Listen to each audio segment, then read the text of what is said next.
Assalamualaikum warahmatullahi wabarakatuh. Di sini saya akan menjelaskan mengenai materi APBN, mulai dari pengertian, fungsi, tujuan, sumber pendapatan negara, jenis pengeluaran negara, dan mekanisme penyusunan APBN.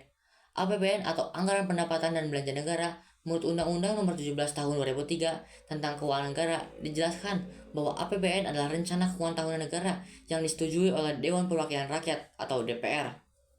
APBN terdiri dari anggaran pendapatan, anggaran belanja, dan anggaran pembiayaan. Tujuan APBN adalah yang pertama, meningkatkan transparansi dan pertanggungjawaban pemerintah kepada DPR dan masyarakat luas.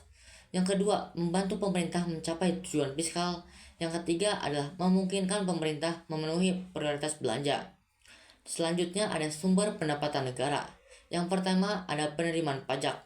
Contohnya seperti pajak pertambahan nilai atau PPN, pajak bumi dan bangunan atau PBB, pajak penghasilan atau PPH, bea perolehan hak atas tanah dan bangunan atau BPHTB, bea cukai, dan perdagangan internasional, ekspor maupun impor.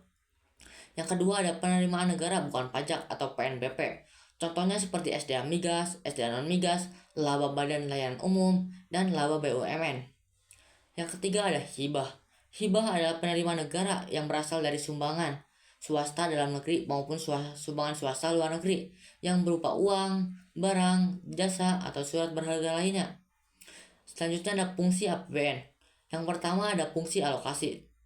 Fungsi yang bertujuan untuk membagi proporsi anggaran dalam melakukan pengalokasian pembangunan dan pemerataan. Yang kedua ada fungsi distribusi. Fungsi yang bertujuan untuk penyaluran dana kepada masyarakat berdasarkan alokasi yang sudah ditetapkan. Yang ketiga ada fungsi stabilisasi. Fungsi yang bertujuan untuk menjaga keseimbangan antara masyarakat guna mencegah inflasi. Yang keempat ada fungsi otoritas. Anggaran negara adalah tonggak atau pokok pelaksanaan pendapatan dan belanja dalam setiap tahunnya. Yang kelima ada fungsi perencanaan. Perencanaan APBN berfungsi untuk mengalokasikan sumber daya sesuai dengan apa yang sudah direncanakan setiap tahunnya. Yang keenam atau yang terakhir ada fungsi regulasi. Fungsi regulasi adalah fungsi untuk mendorong kebutuhan ekonomi negara dan bertujuan untuk meningkatkan kemakmuran rakyat.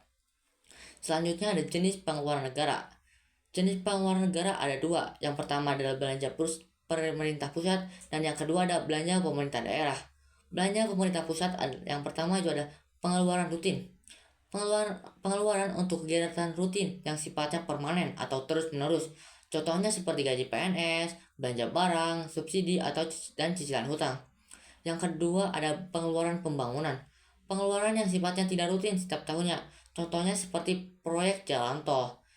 Terus ada belanja pemerintah daerah. Yang pertama ada dana perimbangan. Alokasi dana pengeluaran pemerintah pusat yang disesuaikan dengan kebutuhan.